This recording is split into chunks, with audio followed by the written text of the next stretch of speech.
Everyone, আসসালামু আলাইকুম। Welcome to টুনাটুনির গল্প। প্রতিদিনের মতো নতুন একটি ভিডিওতে আপনাদের সবাইকে স্বাগতম জানাচ্ছি।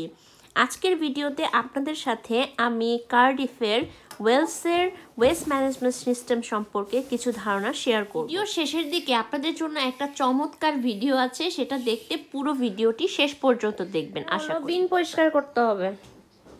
প্রত্যেকটা এলাকা ভিত্তিক একটা নির্দিষ্ট দিন থাকে, সেই দিনে কিছু স্পেসিফিক ময়লা, মানে এখানে বিভিন্ন টাইপের ময়লা আছে, আমি সেগুলা নিয়েই কথা বলবো। ময়লার ক্যাটাগরি ওয়াইজ ওরা হচ্ছে কালেক্ট করে। এখানে অনেকগুলা বিন দেখতে পাইতেছেন। মানে এই বিনগুলো পরিষ্কার করাও আসলে সত্যি কথা আমার কাছে একটা পেইন লাগে।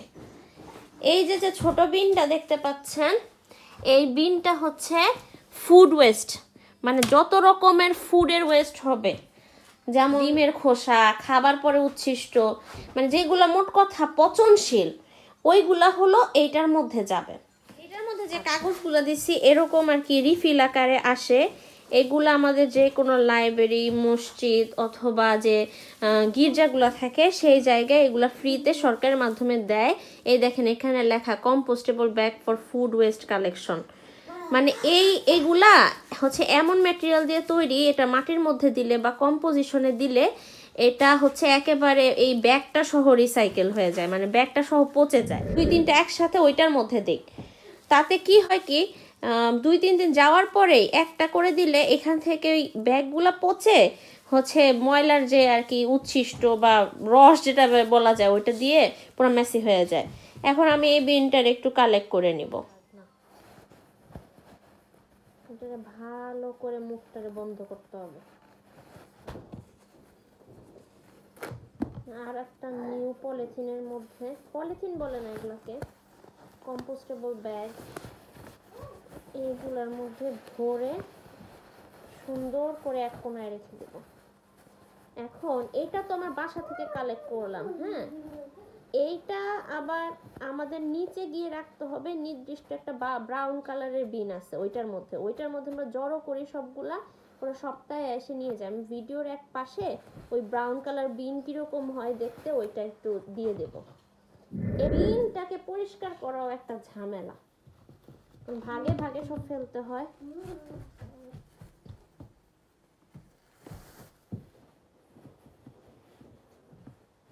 এই তো হয়ে গেল বিন।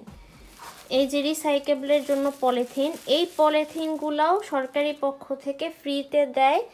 আগে রুলস ছিল যে আমরা রিসাইকেলগুলো এই পলিথিনের মধ্যে ভরেই নিচে রেখে আসতাম পেভমেন্টের ওখানে, ওরা কালেক্ট করতো। কিন্তু এখন আবার নতুন রুলস হয়েছে যে এই ময়লাগুলাই একটা রেড ব্যাগ আছে, তো ওই রেড ব্যাগের ছবিটাও আমি ভিডিওর এক পাশে দিয়ে দেব। সেই রেড ব্যাগের মধ্যে ঢেলে আসতে হয়, মানে এই পলিথিন সহ রাখলে কিন্তু ওরা নিবে না, ঢেলে আসতে হবে। তো এগুলো আমরা লোকাল হাফ থেকে কালেক্ট করি, করে এই যে বাসার মধ্যে এইভাবে রিসাইকেবল কোনগুলা, যেমন এই যে প্লাস্টিক, মেটাল, হ্যাঁ, এইগুলা হচ্ছে রিসাইকেবল। তো এইগুলাই এটার মধ্যে কালেক্ট করব। আর আমি এটাকে গিট্টু দিয়ে এখন আপাতত রেখে দিব, পরবর্তীতে মাহির বাবা ওই রেড ব্যাগের মধ্যে রেখে রিফিল করে নিলাম। আর এখানে রিসাইকেবলের জন্য এটা রাখলাম। আর এক ধরনের ময়লা ক্যাটাগরি, এটা হচ্ছে সব পেপার। এই পেপারগুলো ব্লু কালারের এক ধরনের স্যাক আছে, যেটা সরকারের পক্ষ থেকেই দেয়, যেরকমটা দেখছেন রেড কালারের। আমি ভিডিওর পাশে ওইটারও একটা ছবি দিয়ে দিব। তো ওইটার মধ্যে হচ্ছে পেপারগুলো রাখতে হবে। আগে আমরা যেটা করতাম রিসাইকেল বিনের মধ্যেই হচ্ছে আমরা ফেলে দিতাম, কিন্তু এখন নতুন রুলস অনুযায়ী এই পেপারগুলোকে আলাদা করে রাখতে হবে। তো যেহেতু ব্লু কালারের ব্যাগটা নিচে, ওইটা আমি আনতেছি না, এটা আমি এমনি নর্মাল একটা কাগজের মধ্যে করে বা পলিথিনের মধ্যে করে রেখে। যে বিনটা দেখতে পাচ্ছেন এটা হচ্ছে স্যানিটারি বিন, মানে এটাকে বলা হয় হাইজিন বিন। এই হাইজিন বিনের কাজটা কি, যেমন আমার তো বেবি আছে, তো আমার প্রচুর পরিমাণে ডাইপার হয়, তাছাড়া মেয়েদের অনেক হাইজিন প্রোডাক্ট থাকে, যেই জিনিসগুলো হচ্ছে এই বিনে ফেলা হয়। এখন সবার কি এই বিন দরকার আছে? না। আমার যেমন বাল্ক অ্যামাউন্টে হচ্ছে হাইজিন হয়, এই কারণে আমি এটাকে কাউন্সিলে অর্ডার করে এনেছি, মানে কাউন্সিলে আমি রেজিস্ট্রেশন করছি যে আমার হাইজিন বিন লাগবে, আমার বেবি আছে, এই জন্য আমার হাইজিন বিনে নেওয়া। তাছাড়া ডাইপারগুলো আপনারা আর এক ধরনের বিন থাকে ব্ল্যাক কালারের, ওইটাও আমি একটা ছবি দিব। ওইটাতে মূলত হচ্ছে কালো কালারের ব্যাগ, যেগুলো আসলে কাউন্সিল থেকে দেয় না, সেটাকে সেইখানে ফেলানো হয় হচ্ছে যেগুলো নন রিসাইকেবল, সেইগুলো ফেলানো হয়। ধরেন আপনার রাইস কুকার নষ্ট হয়ে গেছে, ফেলে দিবেন, সেটা হচ্ছে নন রিসাইকেবলের মধ্যে আপনি ফেলে দিবেন। তো ওইগুলার জন্য হচ্ছে ওই পলিথিনগুলো আলাদা আপনাকে কিনতে হবে, আর ওইটার মধ্যেও আপনি হাইজিন প্রোডাক্ট ফেলতে পারবেন। কিন্তু যদি বাল্ক অ্যামাউন্টে হয় তখন সেই ক্ষেত্রে আপনাকে এই ধরনের কাউন্সিল থেকে বলে আনতে হবে। আর এটার জন্য যে যে পার্পল কালারের যে ব্যাগগুলো, এগুলো সরকারি পক্ষ থেকে দেয়। যে কোনো হাব অথবা হাবেই মূলত, আপনি মসজিদ বা মন্দিরে এগুলো পাবেন না, হাবে গেলে বললেই ওরা এই ধরনের দিয়ে যাবে।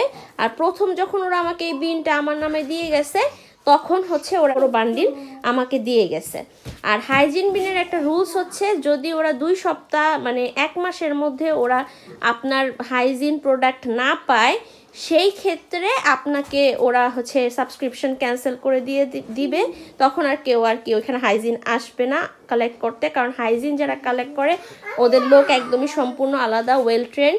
সো এই কারণে সাবস্ক্রিপশন ক্যান্সেল হয়ে গেলে আপনাকে আবারও হচ্ছে অর্ডার করতে হবে। তো আর একটা হচ্ছে যে এই যে ইয়েলো কালারের, এটা আমি বাইরে রাখলেও পারতাম না। ওরা যখন কালেক্ট করবে হাইজিন প্রোডাক্ট, এটা আপনাকে দিছে জাস্ট স্টোর করার জন্য।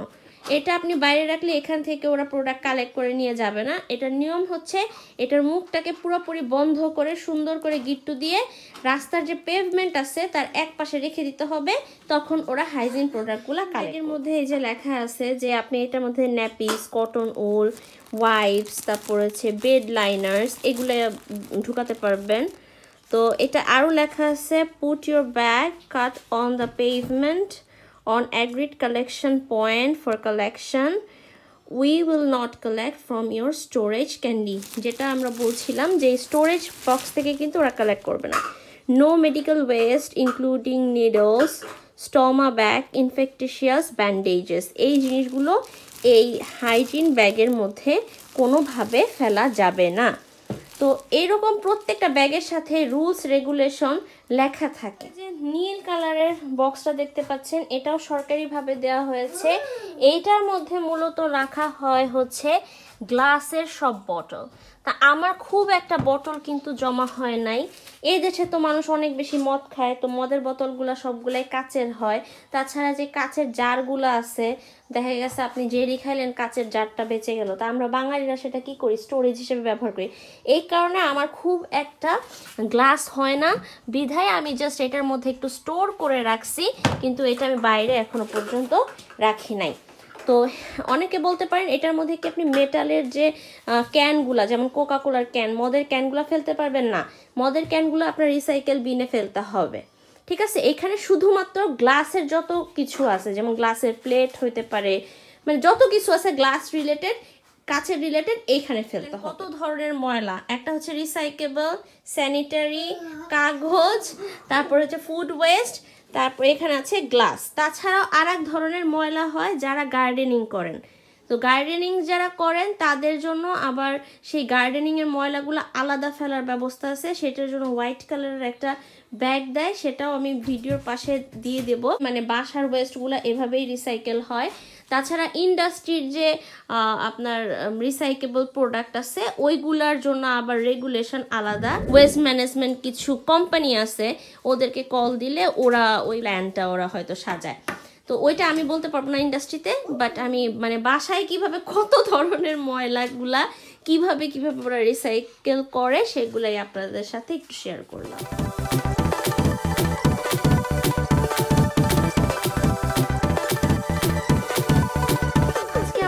ভিডিওটা শুরু হয়েছে 5:30টার সময়, আর এখন বাজে ঘড়িতে 7:30। তো আপনারা দেখে বুঝতে পারতেছেন যে আমি এতক্ষণ কি কাজ করলাম। এই যে আমি বিছানা সবকিছু ফ্রেশ করতে হয়েছে, বুঝতেই পারতেছেন, হয়তো ভিডিও দেখলে বুঝবেন যে আসলে রিজনটা কি। যদিও বিছানা চাদরটা ময়লা হয়েছিল, তা আমি এটা একটু চেঞ্জ করে নিলাম।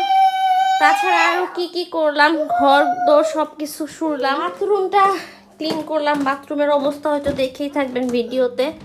সেই জায়গা থেকে যে মপ করা, শাওয়ার ক্লিন, বেসিন ক্লিন, হ্যাঁ সব কিছু, সমস্ত কিছু কোমর থেকে শুরু করে এত রাত্রে এই ঠান্ডার মধ্যে আমার পরিষ্কার করতে হইল। আজকে মাহির বাবা আমাকে বলছিল, যেহেতু তোমার লো প্রেশার, তুমি আসলে ঠিক মতো দাঁড়াই থাকতে পারতেছো না, সমস্যা নেই, আজকে বাসার কাজ বাজগুলা যদি একটু পরেও থাকে সমস্যা নাই, ওটা পরবর্তীতে আমরা ম্যানেজ করে নিব না, এটা সমস্যা নাই, কিন্তু তুমি আপাতত রেস্ট করো, আর আজকে তোমার পড়া রিলেটেড যত কাজ করা দরকার ল্যাপটপে বসে বসে ওই কাজগুলো করো। তা আমিও ভাবছি যে হালকা পাতলা কিছু রান্না করব, এই কাজগুলো করলেই আমার হয়ে যাবে, কিন্তু এখন 7:30 বাজে, তাতে কি, আমার তো এখন রান্না বাকি, রান্না করতে হবে, ওর খাওয়ার টাইম হয়ে গেছে। কেন কেন এখন ঠান্ডা লাগে কেন? হ্যাঁ এখন ঠান্ডা লাগে, আমার হাত ধরবি না, এই দেখো তো হাতের মধ্যে কি, দেখেন গাইস এই হাতের মধ্যে কি, হাগু এখন কিভাবে পরিষ্কার করবে হাগু? হ্যাঁ এস ধরবি না তুই আমারে, গুগল আমি কেমনে পরিষ্কার করবো? সি সি সি সি সি। যারা আমারে বলেন আমার সুখের শেষ নাই, আমার ভিডিও দেখেন, আমি হাঁস রান্না করি, আমি স্পেশাল স্পেশাল ডিশ রান্না করি, কত ভালো আছি আমি, তারা আমার মম লাইফটা সম্পর্কে জানেন না। এই যে হাতের মধ্যে দেখতেছেন না, এগুলো কি জানেন? হাগু। এখন বলতে পারেন যে আপনি বেবিরে ওয়াশ না করে আপনি ভিডিও কেন করতেছেন? না না না না, তুমি আমাকে ধরবা না, কাপড় কাপড় কাপড় ঠান্ডার মধ্যে সে হাগু করছে, হাগু করছে ভালো কথা। আজকে মনে হয় দিন পরে কয়টা বাজে, 5:30 বাজে গেছে আমাদের এখানে, সন্ধ্যা। দিন পরে আমি একটু খাইতে বসছি, সারাদিনের খাওয়া, যে আজকে একটু খাবো, শান্তি মতো করে খাই আজকের দিন, আজকে খুব একটা কাজের প্রেশার নাই, খাওয়া দাওয়া করে ওরে খাওয়া দাওয়া করে ওরে বসাই দিয়ে শান্তি মতো একটু ইউটিউব দেখতেছি আর খাইতেছি, ভাবছি যে পরে একটু রান্না বান্না যা করা লাগে করব। না না, তার সহ্য হয় নাই। কি করছে? ডাইপারের মধ্যে হাগু করছে, সেইগুলা আবার হাত দিয়ে ঢুকাইয়া ছেনা বুনা কইরা, আমার খাওয়া তখন অর্ধেক হয়েছে, তখন এরকম হাতে করে নিয়ে এসে বলতেছে মাম্মি মামি মামি মামি। আমি বলি কি রে তোর হাতে কি? এদিকে হাগু, নখ একটু বড় হয়েছে, এখন ওই যে নখের মধ্যে হাগু লাগে আছে, সেই হাগু দিয়ে এইখান দিয়ে যত কিছু আছে সব কিছু মাখাইছে, ভালো কথা, সেটা মাখাই ভর্তি হাগু, সেগুলো মাখাইছে। জামা কাপড় এখান দিয়ে ছড়ায় ছিটায় রাখছি, এগুলো হাগু দিয়ে মাখানো, কোনো মতে এগুলো জামা কাপড়টারে খুলে আমি একটু টয়লেটে গেছি, যে আচ্ছা ওরে একটু ওয়াশ করাই, বেসিনের অবস্থা খারাপ তো বেসিনে ওরে একটু ওয়াশ করাই দে। এই যে হাগু এখানে বেসিনে এমনই হাগু করছে যে মানে বেসিনে ওয়াশ করা সম্ভব হয় নাই। এরপরে নিয়ে গেছি বাথরুমের মধ্যে, বাথরুমের মধ্যে দেখি হাগু আবার মাথায় উঠে গেছে। তারপর আমার সুখ দেখবেন, দুধ দেখবেন না আপনারা, দেখেন দেখেন এই যে ছিটে ফুটা হাগু। তো এখন কোনো মতে তারে একটু স্টেবল করে নিয়ে হচ্ছে উপরে নিয়ে তার জামা কাপড়টা একটু পরাইছি। আর এখন হাত কি করব বুঝতেছি না, হাতের তো মনে হয় নখ কাটতে হবে।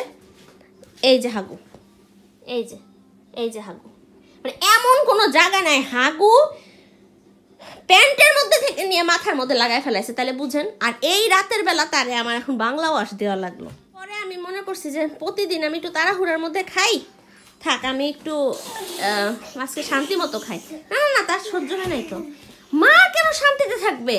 মা তো শান্তিতে থাকার দরকার নেই, এই রেকর্ডিং তো থাকবে, বড় হয়ে তো আমি দেখাবো যে আমি কত শান্তি নিয়ে মানে দিন শেষে ভাত করে খাইতে আসছি, তখন আমার সামনে একটা হাগু আর মাকে হাত নিয়ে বলতেছে মামা আমি তো লাগাই ফেলছি। এখন সে শীতে কুড়িমুড়ি হয়ে যেতেছে, নখ কাটতে হবে। এই নখের মধ্যে হাগু আমি আল্লাহ জানে কিভাবে পরিষ্কার করব, আমার তো এই মাথায় ঢুকতেছে না। পরিষ্কার করবো কবে? এখন আমার আজকে মনে করছিল যে আমার শরীরটা একটু খারাপ, আমি আজকে একটু রিল্যাক্স করব, থালা বাসন কটা ধুবো, একটা তরকারি রান্না করব, ভাত অলরেডি রান্না করা আছে, আমার কাজ শেষ, তারপর ওর সাথে আমি খেলবো পুরা দমে। তা তো আমার হইল না। এই হাগুর জিনিস কি আমি এখন মেশিনে দিতে পারবো না, এটা আমার নিজের হাতে ধুইতে হবে। তারপরে তা তো দেখাইলাম না, এইগুলো তো যেমন তেমন, সোয়েটারগুলোও তো মাখাইছে, সেইগুলোও তো আমার ধুইতে হবে। তা আমি এইগুলো কখন করব, বাথরুম কখন পরিষ্কার করব, কখন কি করব? আর আমার তো এখন ওকে ট্যাপ দেওয়া ছাড়া তো কোনো উপায় নেই। তো সবাই তো আমাকে কমপ্লেন করবে, কিন্তু আসলে মায়েদের লাইফ বললাম না, কখনো পিকচার পারফেক্ট হয় না। আর কোথায় কোথায় ভরাইছে আল্লাহ জানে। দাও, নখ কাটতে দাও। কি বলো, নখ কাটা লাগবে তো, ওটার মধ্যে হাগু পড়ে আছে তোমার। হ্যাঁ দাও, আঙুল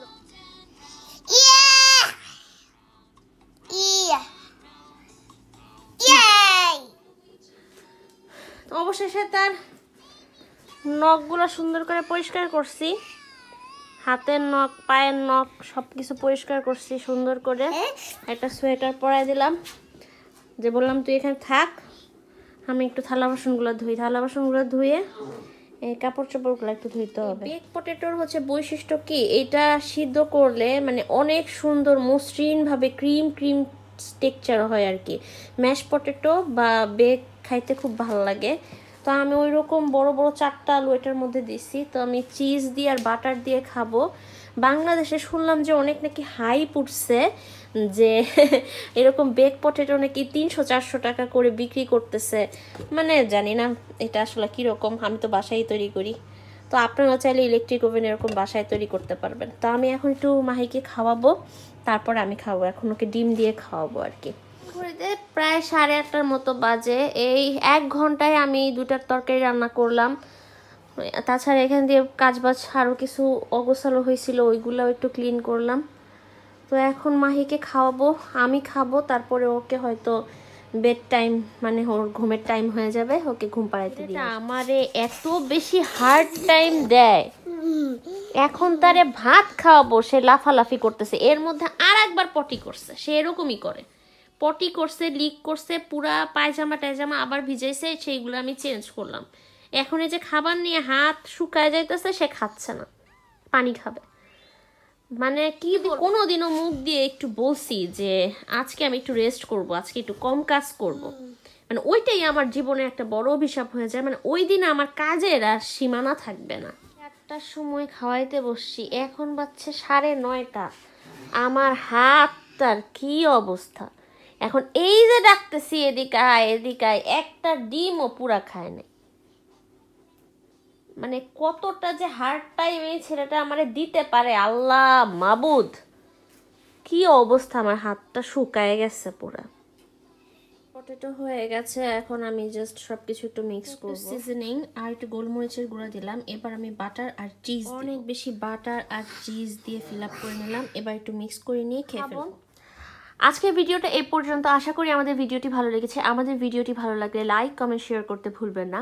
আমাদের পাশে থাকতে টুনা টুনি চ্যানেল গল্পটিকে সাবস্ক্রাইব করবেন। আল্লাহ হাফেজ।